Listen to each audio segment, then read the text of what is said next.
आज आजीकडे होम विजिटला आलो होतो आपण. आज एक सेशन दिलं आहे त्यांना. आज आजीचा रिपोर्ट पाहू आपण. हे MRIचा रिपोर्ट आहे आजींचा.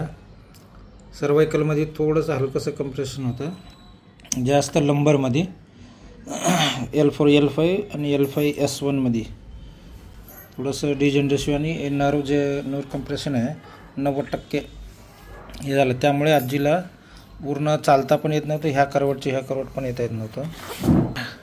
ट्रीटमेंटच्या पहिले काय कंडिशन होती त्यांची? आणि ट्रीटमेंटच्या आधी त्यांना खूप पेन्स होते, म्हणजे अगदी पायापासून ते मानेपर्यंत त्यांना पेन्स यायच्या. बरं. आणि ते एका जागी म्हणजे बेडवर असं पडून असायच्या. बरं. आजीनं सातत्याने ट्रीटमेंट घेतलेलं आहे, 1-2-3 महिने घेतलेलं, गॅप ठेवून वगैरे घेतलेलं आहे. आज आजी स्वतः चालतायत. हो. कसं वाटतंय तुम्हाला? अगदी त्या पूर्वी म्हणजे पलंगावरून उतरू सुद्धा शकत नव्हत्या आणि एका म्हणजे करवट सुद्धा बदलू शकत नव्हते. सोसायटीत आता महादेवाचं देऊळ आहे, ते रोज स्वतः सकाळ संध्याकाळ दर्शनाला जातात देवळात. बरं. स्वतः चालत जातात, काठी वगैरे काही हातात घेत नाही. बरं. आणि पूर्वी असे जे बेंड व्हायचे अगदी असं वाकायच्या पूर्वी, आता ते अगदी सरळ असं व्हर्टिकल पोझिशन मध्ये उभं राहतात, सरळ चालत जातात, सरळ येतात. आणि ते कुठल्याही वेदना पण आता नाही राहिल्या. वेदना पण नाही एकदम ते ठाम पहिल्यासारखं झालं आता. बरं.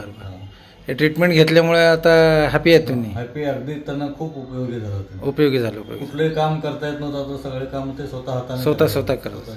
आणि मनाची तयारी पण आहे आणि स्वतः स्वावलंबी राहावा असं त्यांची मनापासून इच्छा राहते. म्हणजे यात त्यांचे विल पॉवरने त्यांना खूप चांगली साथ दिली.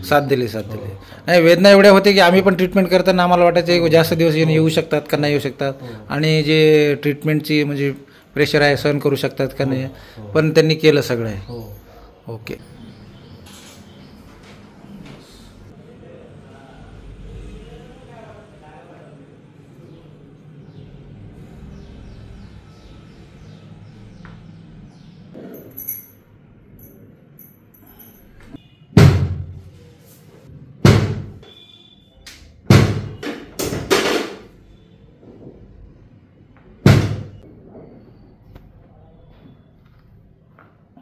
खुल्लं का? वा.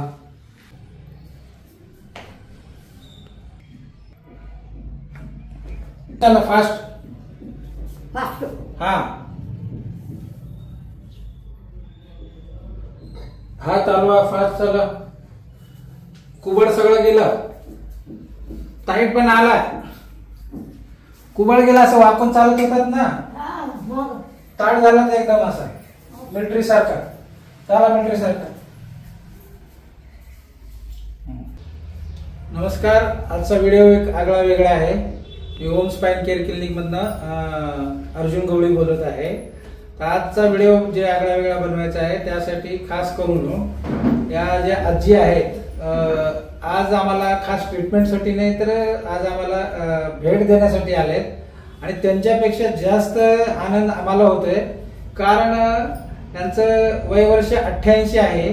त्यांना डॉक्टरांनी ऑपरेशन सांगितलं होतं आणि त्यांनी इतर डॉक्टरांचा सल्ला घेतला, तरी पण बऱ्याच डॉक्टरांनी त्यांना सांगितलं की आजी तुमचं वय वर्ष 88 आहे, तुम्हाला ऑपरेशनचा पण तेवढा फायदा होणार नाही. ज्यावेळेस माझ्याकडे आले त्यावेळेस पूर्ण एकदम वाकून आल्या होत्या, कुंबड काढून आल्या होत्या आणि ह्या करवटच्या त्या करवट पण होता येत नव्हतं, एवढ्या रडत होत्या.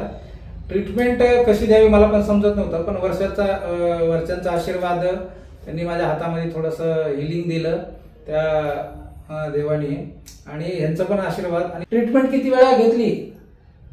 ट्रीटमेंट जवळजवळ 3 महिने घेतले. 3 महिने घेतले होते. तर तुम्हाला काय काय त्रास आहे आणि आता कसं वाटतंय त्याच्याबद्दल सांगा. मी जेव्हा यांच्याकडे आले तेव्हा मला अजिबात चालताच येत नव्हतं, मला रिक्षात सुद्धा बसता येत नव्हतं, मला कोणीतरी धरून असं बसवावं लागत होतं. अशी परिस्थिती माझी होती. झोपलं तर मला या कुशीवरून त्या कुशीवर सुद्धा होता येत नव्हतं. दुसरे कोणीतरी मला उठवून असं बसवावं लागत होतं आणि मग झोपवावं लागत होतं. जवळजवळ 1 महिना या कंडिशनमध्ये मी घरी होते. तळमळत होते. मला अजिबात कुठे जावं काय करावं हेच समजेना. कुठलेही डॉक्टर म्हणणार तुमचं ऑपरेशन होत नाही, काही करणार, नुसतं घरी पडून राहा. घरी पडून अशा परिस्थितीत राहून मी परत परावलंबी कसं होऊ या चिंतेने मला रात्रभर दिवसभर अजिबात झोप येत नव्हती. मग अचानक अगदी मला यांचा गवळी सरांचा मला पत्ता मिळाला आणि मग मी यांच्याकडे आले. यांच्याकडे आल्यानंतर सुद्धा त्यांनी प्रयत्न केला. सुरुवातीला माझे कुठलेच अवयव हालायला तयार नाही, काहीच होईना.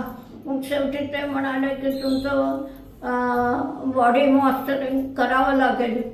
काय थेरपी दिलेली आहे तर आजीला मी अल्टरनेटिव्ह मेडिसिन मध्ये कायरोप्रॅक्टिस दिलेली आहे. त्यांच्या बॉडी जसं सहन होईल त्यांना कायरोप्रॅक्टिस दिलेलं आहे. ॲक्युप्रेशर, मसाज, इतर बरेचसे थेरपी मी त्यांना दिलेल्या आहे. त्याचा आजीला उत्तमरित्या रिझल्ट आलेला आहे. आजीपेक्षा जास्त मला आनंद वाटतो. धन्यवाद.